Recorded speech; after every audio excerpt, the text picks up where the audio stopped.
स्वागत है आपके इस अपने से यूट्यूब चैनल हिंदी क्लासेस 234 पे। तो आज की इस वीडियो में देखने वाले हम लोग क्लास 9th का जो आप लोगों का मंथली टेस्ट होने वाला है हिंदी का, ठीक है। कब 7 जनवरी को जो आप लोगों का मंथली टेस्ट होने वाला है उसका हम लोग देखने वाले हैं ओरिजिनल टाइप क्वेश्चन, ठीक है। ये जो होने वाला है बहुत ही इंपॉर्टेंट वीडियो होने वाला है फॉर क्लास 9th, और ये विषय हिंदी का होने वाला है। और क्लास 8 के अगर आप लोगों को भाई बहन है तो मैं बता देना चाहता हूँ कि क्लास 8 के जितने भी बच्चे हैं उन सभी का हिंदी हिंदी साइंस और आप लोगों का एसएसटी का क्वेश्चन डाल दिया गया है, तो वो लोग जाके देख लीजिएगा। और आंसर की वीडियो, ये आंसर की वीडियो नहीं है, ठीक है। आंसर की वीडियो आप लोगों का 7 जनवरी को मंथली टेस्ट है, तो 6 जनवरी को आप लोगों का आंसर की वीडियो मिल जाएगा, ठीक है। तो चैनल को सब्सक्राइब कर लीजिएगा, ठीक है। चलिए, तो देख सकते हो ये क्लास 9th हिंदी ए का होने वाला है, ठीक है। यहाँ पे सामान्य निर्देश दिया गया है जिसमें 12 प्रश्न रहेंगे इसमें क्लास 9th वाले में। और इस 6 तक जो है 6 ऑब्जेक्टिव रहता है इसमें, और जो होता है 7 से 10 तक जो है प्रत्येक प्रश्न में 2 नंबर करके 4 प्रश्न रहेगा, अर्थात 8 नंबर मिलने वाला है यहाँ से। और यहाँ पे 6 नंबर, ठीक है। 8 और 6 कितना हो जाएगा, 14 हो जाएगा। 8 और 6 यहाँ पे सॉरी हाँ 14 हो गया। और यहाँ पे जो है उसके बाद 11 और 12 जो है 3 नंबर करके रहने वाला है 2 प्रश्न, तो अर्थात यहाँ पे 6 अर्थात 20 नंबर हो गया, ठीक है। चलिए, तो अब देखिए पहला क्वेश्चन क्या बोल रहा है आप लोगों का। यहाँ पे जो है आप लोग का जो है सेक्शन ए कहा जा रहा है आप लोग का वस्तुनिष्ठ प्रश्न ऑब्जेक्टिव टाइप क्वेश्चन। पहला क्वेश्चन है, मेघ आए कविता किसके द्वारा रचित है। तो मेघ आए कविता को किसने लिखा है, तो महादेवी वर्मा या फिर ललित या फिर सूरदास या फिर सर्वशेर दयाल सक्सेना। तो इसका आंसर हो जाएगा Sarveshwar Dayal Saxena, option number D correct answer है। अगला क्वेश्चन देख लेते हैं आप लोग का है, मेघ कैसे आए हैं। तो मेघ कैसे आए, तो मेघ आए गुस्से से आए या फिर वस्त वस्त व्यवस्थ होकर या फिर बन ठन कर या फिर क्या बोला लापरवाह बनकर। तो इसका आंसर हो जाएगा बन ठन कर। मेघ जो आया था कैसे आया था, वन ठन कर आया, मतलब बहुत दिन बाद आए थे इसलिए बन ठन कर आए थे।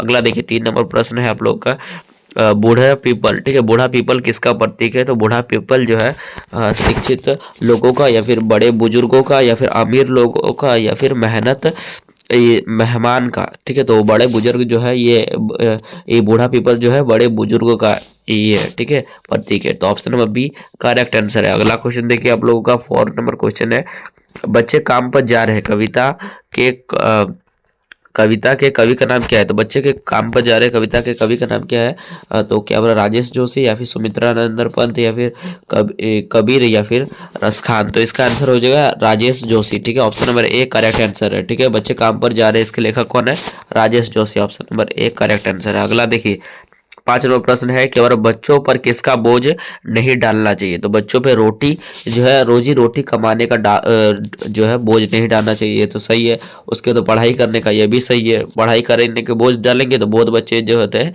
वो भाग जाते हैं घर से, ठीक है, डर से भाग जाते हैं।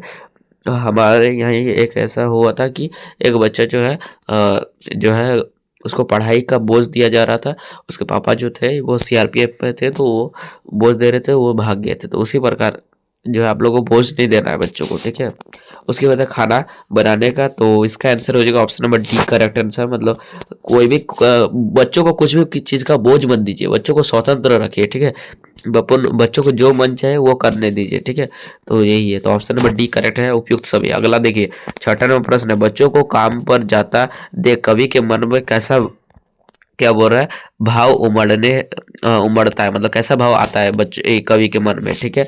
तो करुणा के या फिर चिंता के या फिर आवेग या फिर उपयुक्त सभी। तो ये हो जाए उपयुक्त सभी, ठीक है। आवेग का भी भावना आ रहा था, चिंता का भावना आ रहा था, करुणा का भावना आ रहा था, ठीक है। चलिए अगला देखिए, अब देखिए आप लोगों का सेक्शन बी जो है यहाँ पे लघु उत्तरीय प्रश्न जो रहेगा, यहाँ पे देखिए तो 7 नंबर जो है आप लोग का लघु उत्तरीय प्रश्न है, प्रत्येक प्रश्न 2 नंबर करके रहेगा, तो ये 2 नंबर का प्रश्न है, ठीक है। देखिए ये वाला प्रश्न है, क्या हो रहा, बच्चे को काम पर जाते देख कवि के मन पर कैसा प्रश्न उठ रहा है, ठीक है। तो आंसर देखिए क्या हो रहा, बच्चे को काम पर जाते देखकर कवि के मन पर प्रश्न उठ रहा है कि क्या उनके क्या हो रहा है खेलने के लिए रखी गेंदें आकाश में गिर गई, ठीक है, आकाश में गिर गई या फिर उनकी पुस्तकें दीमको जो दीमक होते हैं, ठीक है, उनके पुस्तक दीमकों ने खा ली, या फिर क्या उनके खिलौने किसी क्या बोला काले पहाड़ के नीचे दब कर नष्ट हो गए।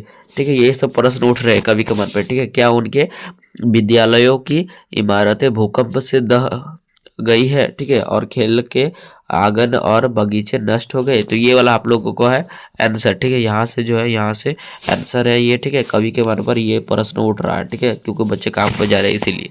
ठीक है, चलिए अगला देखिए आप लोगों का है 8 नंबर क्वेश्चन। क्या हो रहा है आप लोगों का कवि, यहाँ पे देखिए 8 नंबर क्वेश्चन को जो है यहाँ पे बोला है कि यह मिलान करने। क्या हो रहा है कवि के जो है कविता के अनुसार ये आधार पर जो है पंक्तियों का सही मिलान करें। तो देखिए ये वाला जो है मेघ आए, जो मेघ आए चैप्टर है उससे है।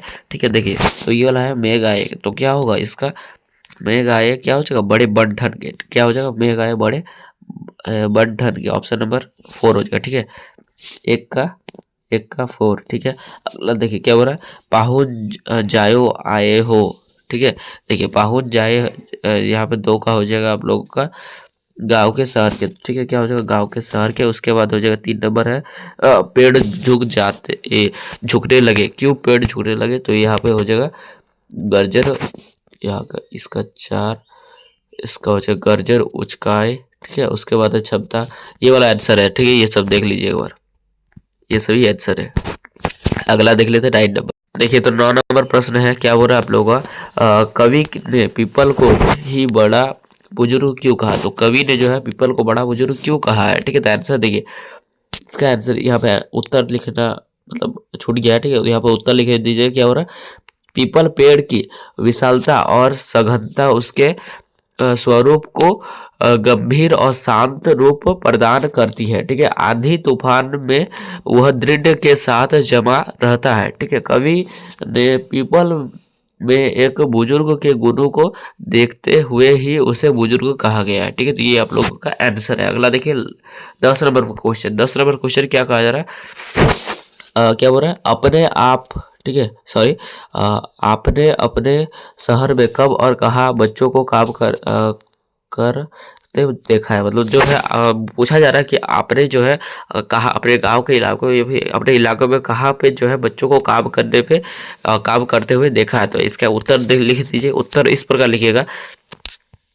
तो आप इसका उत्तर जो है अपने हिसाब से भी लिख सकते हैं। इसका उत्तर हमने जैसे लिखा है कि और हमने अपने शहर में छोटे बच्चों को चाय की दुकानों, होटलों के और दाबो, ये दाबो जो होता है मतलब दवाई खाना में, ठीक है, विभिन्न दुकानों पर काम करते देखा है। इसके अतिरिक्त गांव जो है शहरों से दूर ईंट के भट्टों, खेतों और जो है फैक्ट्रियों में भी बच्चे को काम करते देखा है। ठीक है, ये आप लोग अपने हिसाब से भी लिख सकते हैं, जैसे कि मैंने ये लिखा है अपने हिसाब से। ठीक है, चलिए मैंने जैसा देखा है वो वाला आपका अपने हिसाब से मैंने लिखा है। ठीक है, चलिए तो ये आप लोगों का उत्तर है। ठीक है, और ये वाला आप लोगों का क्वेश्चन है। ठीक है, चलिए अगला क्वेश्चन देख लेते हैं 11 नंबर।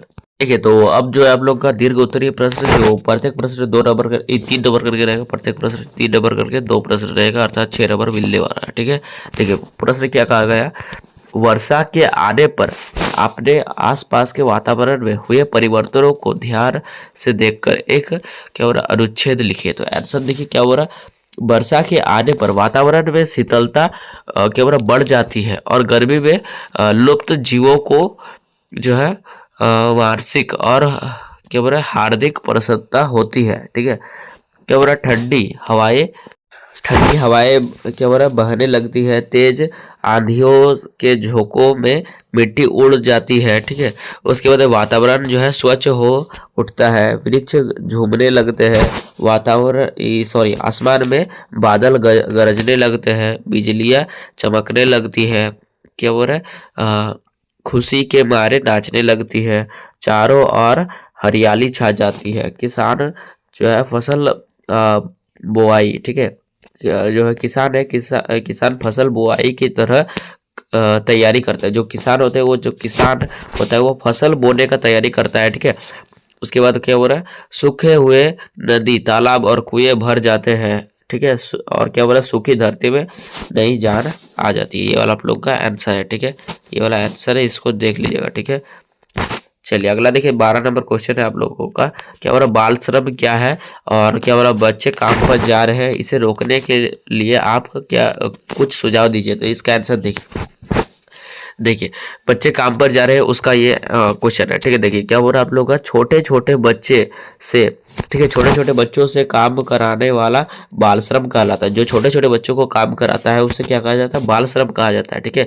इस प्रथा को कई देशों और अंतर्राष्ट्रीय संगठनों ने शोषित करने वाली प्रथा माना है। तो ऐसा कोई बहुत सारे देश है जिसको जो है शोषण करने वाला देश मतलब माना है। जो बच्चों को जो काम कराता है इसे शोषण कहा जाता है, ठीक है।